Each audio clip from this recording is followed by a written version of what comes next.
Hi everyone, today I'm going to take a little sidetrack and do a little daily devotional study that I undertook this morning and wanted to share that with you because I thought it was really eye-opening. So, I encourage everyone to, when they study the Bible, to get along some study aids, some concordances, commentaries, dictionaries, thesauruses, whatever you can grab your hands onto.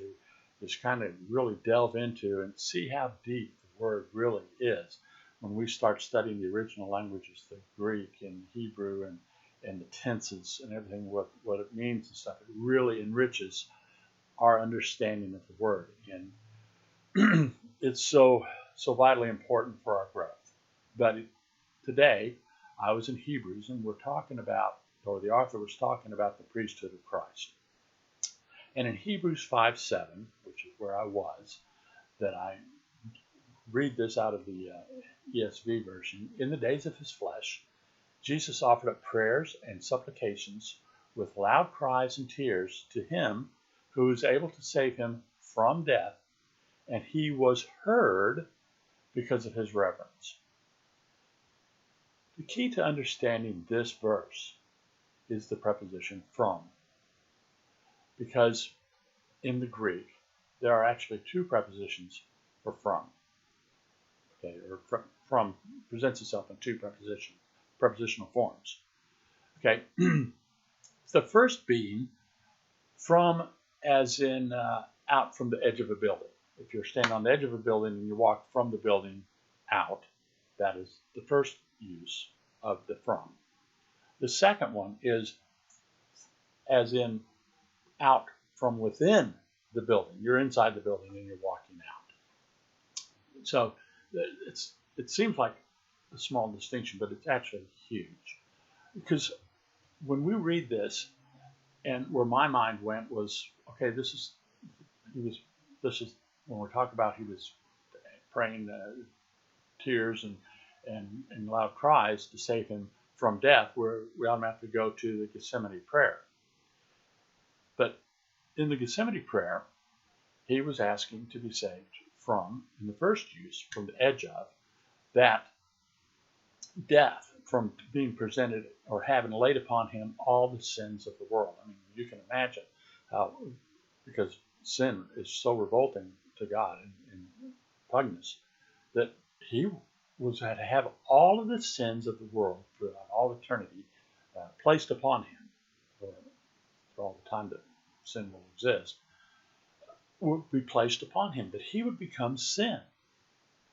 That, I'm sure, just anguished his soul, not to mention that he would have his Father's face turned away from him. And, that desire for unbroken fellowship with the Father was just another thing that anguished his soul as well. So, that is the first use of that preposition from, out from the edge of. However, if we look at the rest of this verse, we say, who was able to save him from death, he was heard. Well, when I read that, I was like, well, that prayer didn't obviously get answered, because he did, and he was willing to do that. He was just praying that if there was another way within the will of God to be able to do it, but he knew that there wasn't. But it was just having to face that and see that. That's how heartfelt he was about it, how open as a man he was about that. But in this one, this is a different type of from preposition. It's from within. So what we find out from my study and reading in Wiest is that this denotes that he was praying actually on the cross as he's hanging there, like it's described in Psalm 22. Many people believe that is the psalm that describes or says what Christ was praying on the cross, because it certainly describes all the events that were happening to him on the cross and his pleas. So he's praying there to be saved from death, from the dominion of death, from within death. He suffered death. And so it's actually praying for his resurrection, his being raised. He's praying all these the oxen and bulls are surround me, and I need, please come and save me from this, out from the dominion of this, from within this realm that I'm in. And God did answer that prayer. Jesus Christ was resurrected. And so he goes on at the end of Psalm 22 to praise God for answering him. I mean, it's almost immediate as soon as he pleads that and says, but you heard me.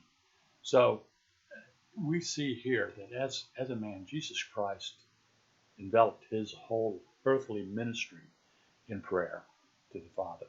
So the lesson for us is also that we need to live lives that are saturated in prayer, just as Christ did. So I thought that was an interesting distinction. It certainly separated the prayer from Gethsemane from the prayer on the cross and what he was praying. And that's what we find in Hebrews 5:7. Well, again, thank you for watching. Thank you for your thoughts, your positive feedback, negative feedback. I pray for you. I thank you for watching so much, and I hope you have a blessed day.